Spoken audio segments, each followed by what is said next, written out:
Greater నగరానికి ముఖ్యమైన సేవలు అందించే జీహెచ్ఎంసీ పాలక మండలి ఈ నెల 6న సమావేశం కానున్నట్టు సమాచారం.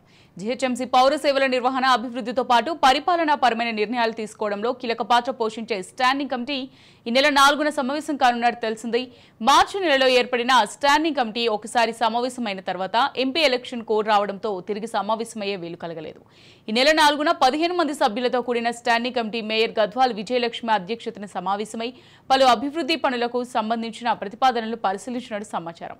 ఆ తర్వాత 6న నిర్వహించనున్న కౌన్సిల్ కు మొత్తం 150 మంది కార్పొరేటర్ల నుంచి 148 ప్రశ్నలు వచ్చినట్టు, అందులో కౌన్సిల్ సమావేశంలో చర్చకు అధికారుల నుంచి సమాధానం కోసం మేయర్ గద్వాల్ విజయలక్ష్మి దాదాపు 25 ప్రశ్నలను ఎంపిక చేసినట్టు తెలిసింది.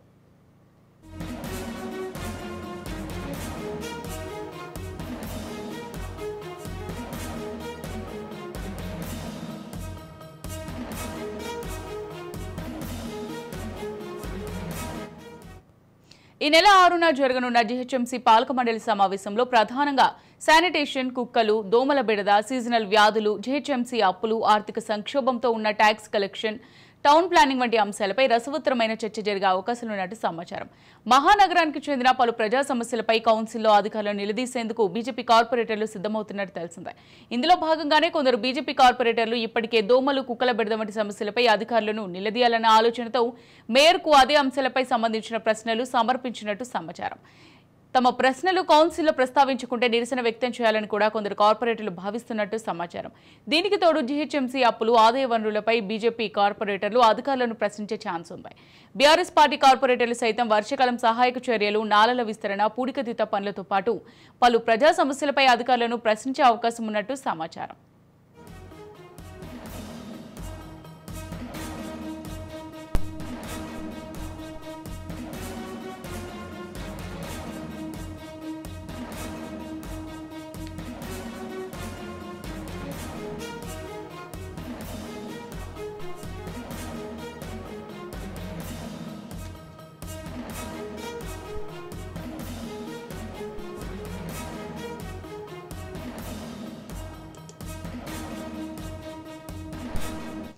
గ్రేటర్ నగరానికి ముఖ్యమైన సేవలు అందించే జీహెచ్ఎంసీ పాలక మండలి ఈ నెల 6వ తేదీన సమావేశం కానున్నట్టు తెలుస్తోంది.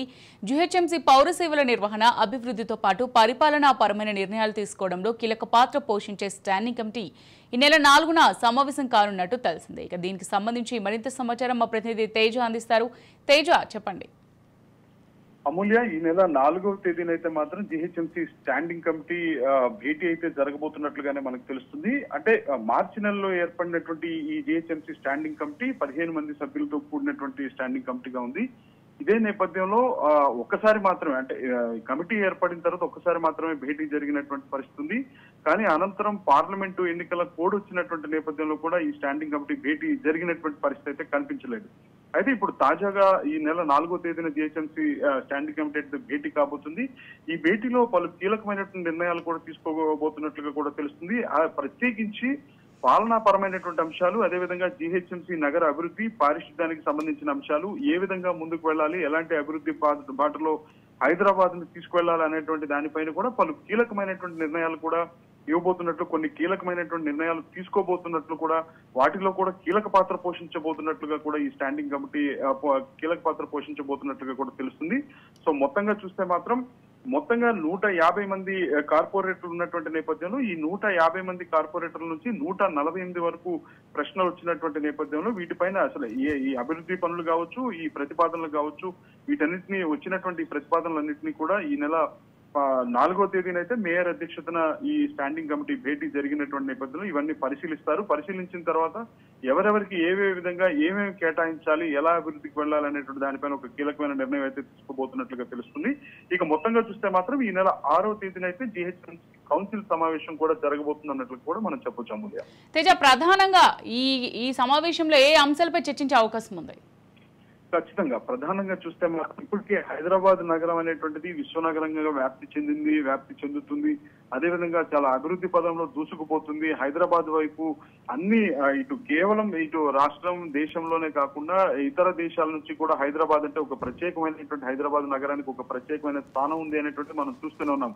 అయినప్పటికీ కూడా హైదరాబాద్ లో కొన్ని సమస్యలు, కొన్ని అది రోడ్ల సమస్య కావచ్చు, లేదా టౌన్ ప్లానింగ్ కి సంబంధించినటువంటి అంశాలు కావచ్చు, లేదంటే పారిశుద్ధ్యానికి సంబంధించిన అంశాలు కావచ్చు, ఇలాంటి కొన్ని అభివృద్ధి పదంలో లేకుంటే ట్రాఫిక్ ఉన్నటువంటి సమస్య కావచ్చు, ఇట్లాంటివన్నీ డ్రైనేజ్ సిస్టానికి సంబంధించిన సమస్యలు కావచ్చు, ఇలాంటివన్నీ సమస్యల పైన కూడా కొన్ని ఎక్కడైతే కొన్ని మరుగున పడినటువంటి సమస్యలుగా ఉన్నాయో వాటన్నిటినీ కూడా త్వరితగతిన యుద్ధ ప్రాతిపదికన వాటన్నిటిని పూర్తిగా కంప్లీట్ చేయడమే కాకుండా పూర్తిగా నగరం క్లీన్ అండ్ గ్రీన్ హైదరాబాద్ సిటీగా చేయాలనేటువంటి లక్ష్యంతో ఇటు జిహెచ్ఎంసీ మేయర్ కావచ్చు, అదేవిధంగా జిహెచ్ఎంసీకి సంబంధించిన కమిషనర్ కావచ్చు, జిహెచ్ఎంసీ అధికారులతో అదే స్థాయిలో కూడా ముందుకు వెళ్లాలనే ఆలోచనలో ఇటు రాష్ట్ర ప్రభుత్వం కూడా ఉన్నట్లు తెలుస్తున్న నేపథ్యంలో ఈ స్టాండింగ్ కమిటీ జరగబోయేటువంటి ఈ భేటీకి అయితే మాత్రం కొంత కీలకంగా మారినట్లుగానే మనం చెప్పొచ్చు.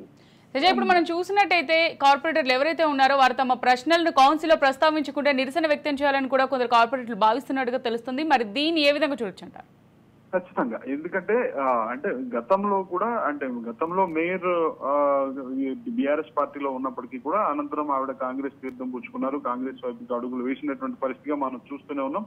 ఇదే నేపథ్యంలో గతంలో ఎన్నిసార్లు ఇటు బీజేపీకి సంబంధించినటువంటి ప్రత్యేకించి ప్రశ్నలు లేవనెత్తుతున్నటువంటి వారిలో బీజేపీకి సంబంధించినటువంటి కార్పొరేటర్లు అధికంగా ఉన్నట్లుగా కూడా తెలుస్తుంది. ఎందుకంటే ఎన్నిసార్లు సమస్యలు వాళ్ళ దృష్టికి తీసుకెళ్లినా కానీ ఆ సమస్యలను పరిష్కరించడంలో మాత్రం ప్రస్తుతం ఉన్నటువంటి మేయర్ కావచ్చు వీరంతా కూడా కొంత జాప్యం జరుగుతూనే వస్తుంది తప్ప వాటిపైన పరిష్కార మార్గాలు రాలేదు అనేటువంటిది అయితే వారందరిలో ఒక అసంతృప్తి అయితే మాత్రం ఆ కార్పొరేటర్లో కనిపిస్తుంది. అదేవిధంగా కొంతమంది ఇప్పుడు అధికార పక్షానికి గతంలో ఉన్నటువంటి బీఆర్ఎస్ కి సంబంధించినటువంటి పార్టీకి సంబంధించినటువంటి కార్పొరేటర్లు కావచ్చు వారంతా కూడా కొన్ని సమస్యలు ఎదుర్కొంటున్నప్పటికీ కూడా ఆయా నియోజకవర్గాల్లో వారందరూ సమస్యల దృష్టికి తీసుకెళ్లినా హామీలు అయితే వస్తున్నాయే కానీ అది ఆచరణ మాత్రం సాధ్యం కావట్లేదు అనేటువంటి అసంతృప్తి అయితే వారిలో కనిపిస్తున్నటువంటి నేపథ్యంలో మొత్తంగా 150 మంది కార్పొరేటర్ల నుంచి 148 మంది ప్రతిపాదనలు కానీ ప్రశ్నలు కానీ వచ్చినటువంటి నేపథ్యంలో వీటన్నిటిపైన కూడా పూర్తిగా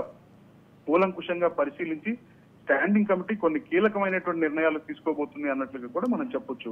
అమూల్య, రైట్ తేజ, ఇప్పుడు చూసినట్టయితే మనకి వర్షాకాలం వస్తుంది. సో ఈ రైనీ సీజన్ లో సహాయక చర్యలు, జిహెచ్ఎంసీ సహాయక చర్యలు కానివ్వండి, నాలల విస్తరణ, వీటికి సంబంధించి ఏమైనా ప్రధానంగా చర్చించే అవకాశాలు ఉన్నాయా?